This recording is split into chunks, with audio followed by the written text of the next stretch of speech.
Olá, aqui é Mônica, bem-vindo ao meu canal. Hoje, pessoal, nós vamos falar sobre um negócio que assim, há muito tempo eu penso sobre isso e é muito interessante. Quem é o profissional que trabalha com autismo, que sabe sobre o autista na prática, que conhece o autista, pode falar assim, aquele menino ali é autista, ele não vai ter dúvida. E aí eu vou contar para vocês um caso, para vocês verem como é estranho o diagnóstico do autismo. Para mim é. Vamos ver o que vocês acham, né? Eu fui comprar aquele carro para o Pedro Ivo, meu filho, com isenção de impostos, né? Porque ele é autista.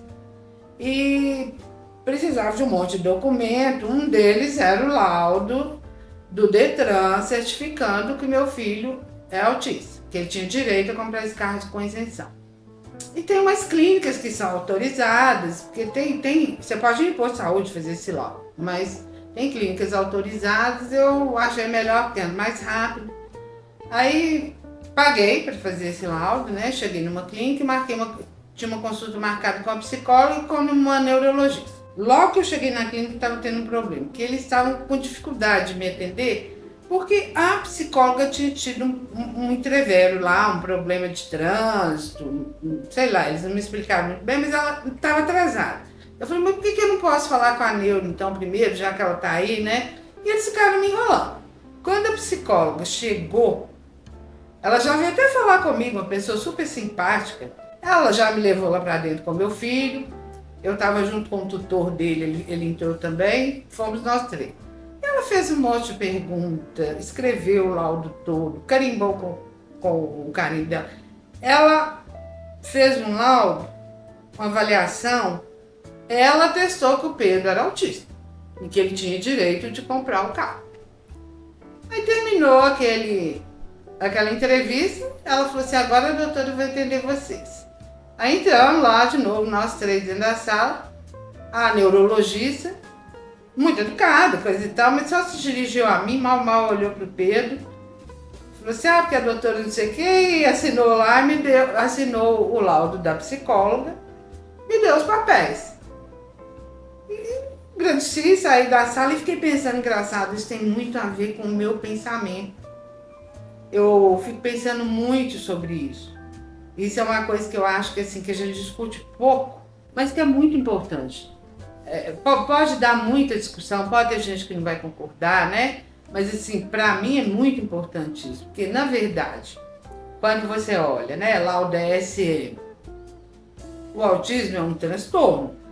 Ele não é uma doença que vai precisar de avaliação clínica para tomar remédio.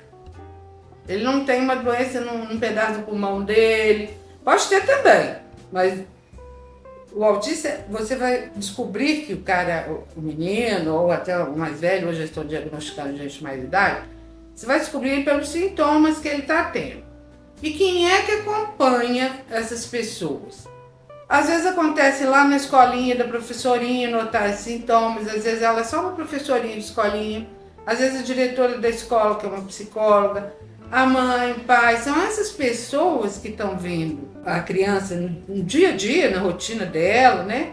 É que sabem o que ela tem. O médico, quando ele faz um laudo, ele pergunta pra gente o que está acontecendo.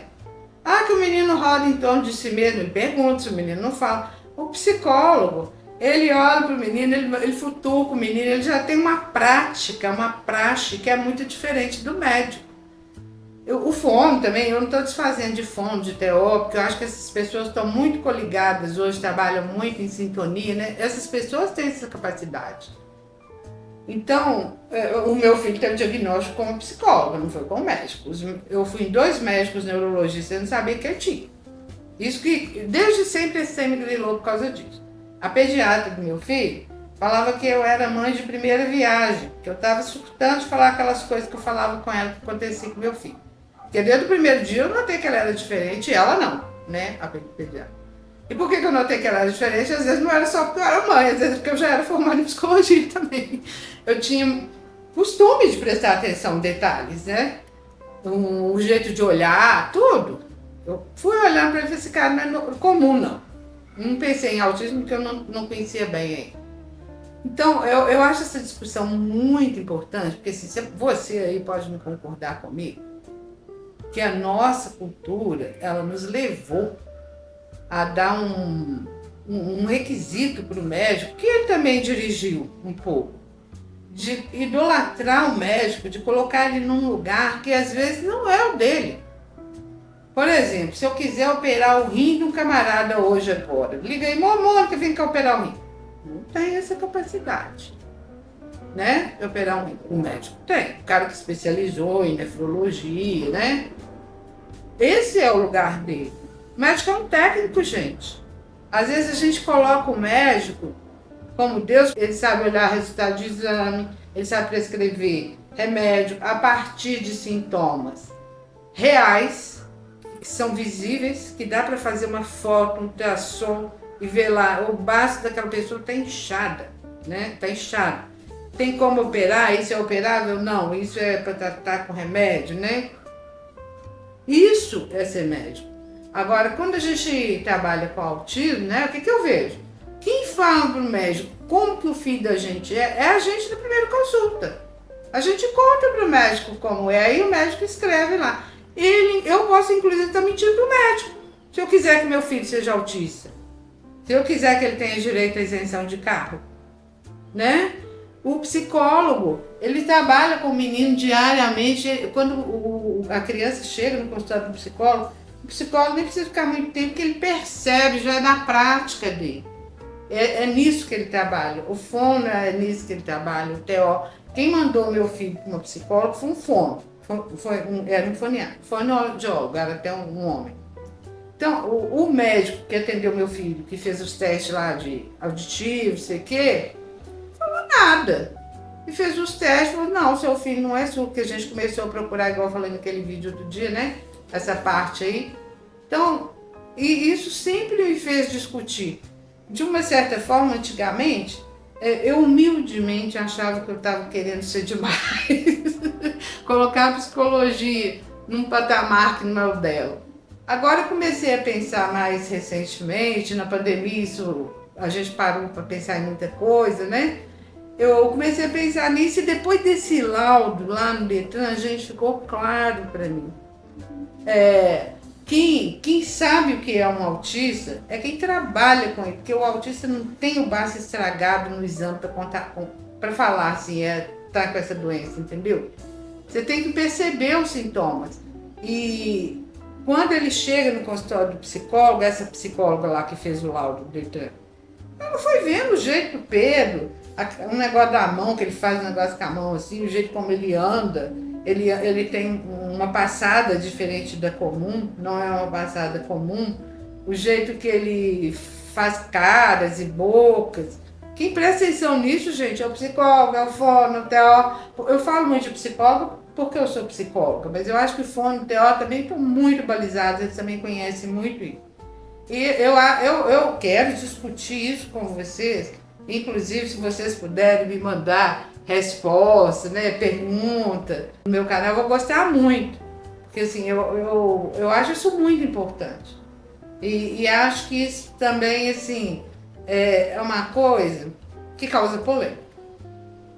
E vou falar com você, se tem um negócio que eu gosto, é de polemizar. Porque eu acho que é a polêmica, não é a briga de soco, não. É a polêmica. A discussão. É que leva a gente a crescer. Por que a gente está aqui? O que a gente está fazendo nessa terra? Né? O ser humano que vem atrás de mim, ele vai crescer quando eu também já cresci. Né?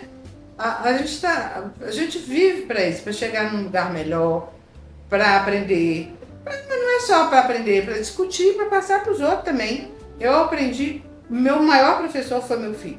Apesar de eu ter estudado psicologia, depois eu fiz a especialização em autismo.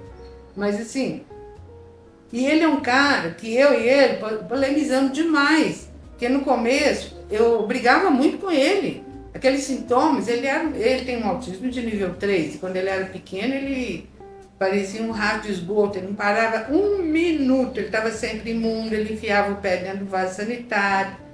Ele tirava a roupa o tempo todo. Então, eu brigava muito com ele, que ia contra a minha cultura, que é uma cultura parecida com essa de que médico é doutor, entendeu? A gente foi criado pensando em certas coisas que a gente tem que discutir. Porque, assim, o autista está com um comportamento muito difícil, você, mamãe, aí está desesperada com ele, quer ver se tem um remédio que possa ser dado para esse menino que ajude. Vai lá no médico. Ele sabe os remédios que trabalham com aqueles sintomas e que são bons. Ele estudou isso é técnico, né? Ele sabe isso. E a outra coisa que eu até desaconselho muito, viu, gente? Pode brigar comigo, mas eu desaconselho porque, como sempre eu falo, repito, não tem ainda remédio só para autismo. Você dá, por exemplo, um que eu estou usando muito, o tal do risperidona, que eu já falei aqui no meu canal, né? O risperidona, ele não é um remédio para autismo. Ele é um remédio que trabalha com esquizofrenia e com surto. O autista não surta. O autista apronta uma confusão danada e o risperidona não muda isso. Ele só faz mal, porque depois o menino vai ficar gordo, cheio de espinha, perder... O meu filho, por exemplo, ele já não tem o apêndice, ele já não tem a vesícula biliar, isso é remédio. Vão provocando essas perdas orgânicas na pessoa, né? Então eu sou muito contra dar remédio para autista. Meu filho tem que tomar remédio porque ele é epilético também, além de autista, né? Mas eu tô vendo, inclusive, de um tempo pra cá, né? Que também vou falar sobre isso, que também é uma coisa que eu gosto muito, que os remédios convencionais de epilepsia, para epilético, não servem para o meu filho. Ele não tem a epilepsia da pessoa comum, porque ele teve uma poda neuronal diferenciada aos 3 anos de idade. Então, os autistas são assim, o cérebro deles não é igual. Por mais que a gente não consiga comprovar isso com imagem, com exame, com teste, né? A gente vê que não é. Né? São coisas que a gente vai aprofundando no estudo, né? Quem é da área vai entendendo, que é por aí a coisa. Então não adianta, por exemplo, uma vez o meu irmão, que era psiquiatra, não está mais aqui, ele deu um remédio para meu filho dormir, que meu filho não dormia. Meu filho ficou 5 dias acordado, que nem um capeta arranhando as pernas da gente, andando de cor. Já viram aquele filme dos demônios aí? Parecia. E o meu irmão insistindo. Então eu comentava, uma hora eu falei com ele, Renato, pelo amor de Deus, corta. Então ele veio para cortar esse trem, que deu tudo errado. Porque é assim, o funcionamento cerebral deles não é igual o da gente. Então quando a gente toma um remédio que dá certinho para a média das pessoas, 70%, eles não estão nessa média. É divergente a forma da neurologia deles, né? A neurofisiologia deles é diferente. A gente vai no médico porque a gente acha que ele é o doutor, né? Que ele vai resolver os problemas do meu filho. E não é ele que vai resolver nem do meu, nem do seu. E sabe como às vezes resolve? Resolve porque a mãe acha que está dando um remédio para o filho. Isso resolve. Essa parte emocional da mãe aí, da nossa cultura. Ai, tratando meu filho. Não tá nada. Está piorando a vida dele.